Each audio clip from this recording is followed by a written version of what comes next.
Waktu itu kan mungkin Pak Wan pun tahu, saya sendiri hampir menjadi pastor waktu itu kan. Waktu saya masuk pun masih menjabat pimpinan dari gereja. Karena dari awalnya kan kami itu mayoritas Katolik di keluarga itu. Nah dari kecil memang sudah saya itu dididik oleh para pengajar. Ya kalau kita itu di pesantren tuh para ustadznya. Nah waktu itu kan ada pemilihan di gereja. Saya setiap 3 periode ada pemilihan ketua gitu kan, ketua majelis namanya, ketua umat, terpilih terus, jadi tidak ada yang menggantikan. Saya pernah, mungkin itu hidayah lah kan, karena hampir setiap malam saya bermimpi, mimpi saya itu naik ke atas, seolah-olah di atas itu saya terbang dan kemudian menjumpai masjid, di mana setiap saya mimpi itu mendengar azan dan orang lain itu dengar azan itu lari kan, dan saya sendiri yang masuk di masjid. Nah jadi saya bertanya dengan Pak Ustadz, terutama Pak Ustadz Musli waktu itu sebelum saya memeluk agama Islam, beliau bertanya, oh mungkin ada hidayah. Jelas bingung kita Pak, karena di situ kan ada 3. Kalau di kita kan hanya 1 yang disembah. Kalau istilah di Kristen itu kan Katolik itu dia 1 Allah 3 diri katanya, Tritunggal kan. Berarti ada Allah, Bapa, Anak. Nah mana yang kita pakai? Sedangkan Allah sendiri kan tidak beranak dan tidak diperanakan, tunggal kan. Nah itu jadi keyakinan saya situ. Dan juga apa yang kita sembahkan sebenarnya wujud yang tidak terlihat. Di situ memang keyakinan dari seorang Kristen itu seolah-olah dia melihat Tuhannya. Assalamualaikum warahmatullahi wabarakatuh. Nama saya Yusuf Suparan, ya asli Dayak Ahe, Kabupaten Bawah, tepatnya di Desa Terap, Kecamatan Toho. Pertama saya memeluk agama Islam itu karena awalnya karena salah satu dari agama yang saya anut yaitu Katolik. Waktu itu dari pendetanya atau pastor, karena salah satu kami berdua itu tidak ada yang mengalah, sehingga saya memutuskan untuk memeluk agama Islam. Nah tapi sebelum itu saya pernah, mungkin itu hidayah lah kan, karena hampir setiap malam saya bermimpi, mimpi saya itu naik ke atas, seolah-olah di atas itu saya terbang dan kemudian menjumpai masjid, di mana setiap saya mimpi itu mendengar azan dan orang lain itu dengar azan itu lari kan, dan saya sendiri yang masuk di masjid. Nah jadi saya bertanya dengan Pak Ustadz, terutama Pak Ustadz Musli waktu itu sebelum saya memeluk agama Islam, beliau bertanya, oh mungkin ada hidayah. Ya, alhamdulillah ya, kebetulan juga saya pas kebetulan menikah masuk ke Islam. Pada waktu itu saya kan ya mungkin karena belum memeluk, belum tahu. Tapi saya merasakan sendiri bahwa oh mungkin ini ada suatu kebenaran dari agama yang awal saya anut. Mungkin dengan adanya hidayah ini sehingga saya mendapat yang baru lah ya untuk kehidupan saya. Jadi waktu itu memang sebelum saya memeluk memang ada perbedaan dari saya masuk Islam.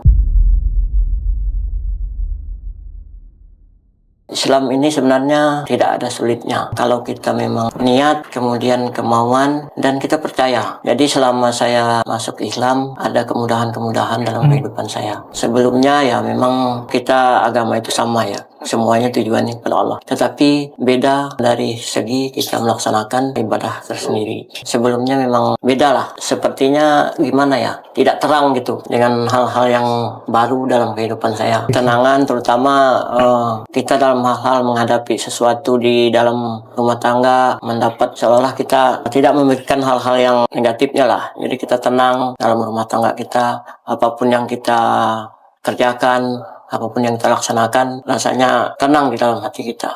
Tidak merasa terpaksa dan kita percaya apa yang kita harapkan. Nah itu kan sebenarnya Pak oknum, ya, yang begitu-begitu oknum. Itu artinya mengatasnamakan agama saja.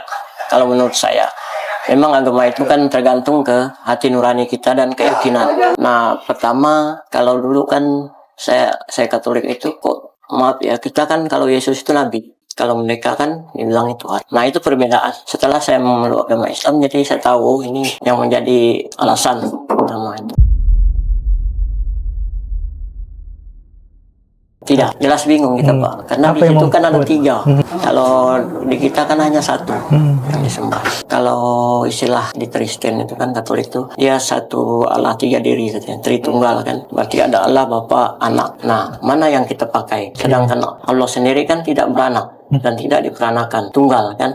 Nah itu, jadi keyakinan saya situ. Dan juga apa yang kita sembahkan sebenarnya wujud yang tidak terlihat. Di situ memang keyakinan dari seorang Kristen itu seolah-olah dia melihat Tuhannya. Nah, makanya dia meyakini itu. Tapi kita tidak. Setelah kita memeluk Islam, kita tahu ya bahwa itu adalah bukan Tuhan dan bukan juga anak dari Tuhan, tetapi utusan. Awalnya sih memang agak sulit, tapi lama-kelamaan kan, bahkan alhamdulillah keluarga juga ada yang sudah mengikuti. Waktu itu kan mungkin Pak Wan pun tahu, saya sendiri hampir menjadi pastor waktu itu kan. Waktu saya masuk pun masih menjabat pimpinan dari gereja. Nah, tapi mungkin karena hidayah ke saya kan, sehingga ada perubahan bagi diri saya. Bukan berarti saya masuk Islam itu dipaksa, atau karena perkawinan atau bagaimana kan. Karena dari awalnya kan kami itu mayoritas Katolik di keluarga itu. Nah dari kecil memang sudah saya itu dididik oleh para pengajar. Ya kalau kita itu di pesantren tuh para ustadznya. Nah waktu itu kan ada pemilihan di gereja. Saya setiap 3 periode ada pemilihan ketua gitu kan, ketua majelis namanya, ketua umat, terpilih terus, jadi tidak ada yang menggantikan, sehingga sampailah kepada saya waktu itu melaksanakan perkawinan baru ada penggantian. Memang saya juga sebagai pengkhotbah kan, karena kan pemimpin ini setiap kalau tidak ada pendeta atau pastornya, kita yang memimpin di gereja itu. Jadi otomatis kita yang menyampaikan khotbahnya. Nah, memang sebelum saya mengenal Islam kan, kita meyakini agama kita masing-masing kan, kepercayaan kita masing-masing sesuai dengan keyakinan. Tetapi yang saya rasakan itu memang kadang-kadang ada perbedaan tersendiri dari pandangan saya tentang Islam sendiri. Pernah saya rasakan pertama, kalau di sini kan azan kedengaran. Orang-orang Muslim setiap waktu memandangkan azan. Nah, waktu itu saya dalam aktivitas saya dengar azan ini seolah-olah ingat. Nah, seolah ingat. Tapi tetap saya tantang dalam hati nurani. Karena saya ini kan masih Nasrani ini tadi. Tapi lama-kelamaan saya sering koordinasi dengan, terutama pernah dengan Pak Wan sendiri, kami kerja satu kerjaan Pak ya. Nah, beliau ini cerita, saya pun cerita. Ya mungkin karena itu tadi lah. Bukan karena pengaruh beliau atau bagaimana. Saya sendiri ya memang pertama dari pernikahan kami kan tidak mungkin kalau kami menikah beda agama. Yang pertama waktu itu saya menghadap pastor 5 orang untuk pernikahan itu, tapi pastor bilang kalau istri tidak mengalah kami juga tidak berani ya untuk memberikan pemberkatan perkawinan. Nah tinggal pilih. Terus pesan pastor kemarin waktu saya mau nikah, kalau Anda meninggalkan Katolik dan memeluk Islam, jangan tanggung-tanggung, karena agama itu bukan untuk orang lain, untuk Anda sendiri. Kemudian kalau Anda menikah, punya anak, kalau nanti punya anak, bapak sendiri menganut Kristen, sedangkan ibu ke Islam, itu anak mau dibawa kemana? Nah, jadi saya sadar di situ, merelakan diri untuk masuk Islam. Saya sudah menyampaikan juga, apakah bisa, tapi itulah penyampaian dari beliau kan, dari para pastor ini, tidak bisa kalau salah satunya tidak mengalah. Orang-orang gereja sempat tidak sembahyang, ada 3 bulan tidak di gereja. Kalau membujuk tidak ada, tapi kemungkinan besar kan harapan mereka supaya saya bisa kembali. Tetapi dengan keadaan lama-kelamaan kan mereka juga tidak ada respon untuk ini. Jadi sudah mengetahui bahwa saya memang sudah memeluk Islam. Kan mereka kecewa juga katanya kan. Seorang yang memimpin di gereja, tahu-tahu dengan adanya perkawinan, pindah agama. Ya jelas. Apa? Karena kan artinya itu sudah kalau kita menduakan daripada Allah. Sedangkan untuk Yesus sendiri kan itu bukan Tuhan. Itu adalah utusan Allah sebagai Nabi kan. Sebagai Rasul kalau di Katolik itu.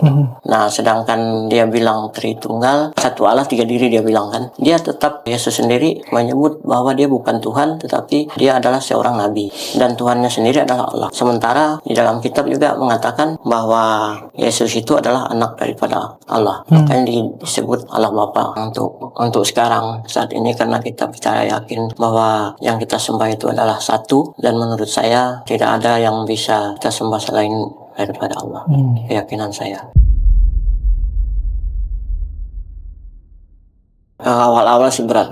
Memang kuncinya kita, kalau saya kan Pak jarang belajar dulu ya, karena kesibukan rumah tangga juga. Tapi itu sebenarnya tidak menjadi alasan. Karena untuk sholat itu kan bukan berarti kita harus meninggalkan, artinya dengan pekerjaan-pekerjaan yang kita laksanakan sehari-hari. Hanya makan waktu berapa menit saja. Nah memang berat Pak kalau itu. Tapi kita belajar, saya dulu sholat sambil lihat buku. Sholat artinya bukan lihat buku begini, ditaruh di bawah, di sajadah. Saya baca dulu. Jadi sambil kita belajar, ya karena orang tua juga ada ngajarin sedikit-sedikit untuk sholat, terutama saya pribadi, untuk saya sendiri sih alhamdulillah. Memang berat Pak. Nah terkait puasa juga, awal-awal memang berat, tapi sekarang alhamdulillah tidak pernah bolong lah setiap tahunnya. Untuk kawan-kawan terutama yang baru masuk, ya kita juga sambil belajar, dan saya sendiri pun sambil belajar. Dalam hal ini memang kita tidak ada henti-hentinya untuk ilmu. Islam itu tidak mempersulit kita asalkan kita mau, dan terutama Islam itu memang tantangannya untuk kita melaksanakan adalah sholat 5 waktu. Nah itu, jadi itu tidak boleh kita tinggalkan. Kunci daripada kita selaku umat muslim, kalau kita melaksanakan 5 waktu, kita yakin bahwa semua ini adalah apa yang kita inginkan dari Allah. Allah itu tetap akan memberikan kemudahan kepada kita, dan kita yakin bahwa Allah itu adalah sebagai petunjuk utama bagi kita. Jadi mohon nanti bagi kawan-kawan yang baru masuk, kita sama-sama belajar bahwa Islam itu memang agama yang mudah dan tidak dipersulit, dan selagi kita mau belajar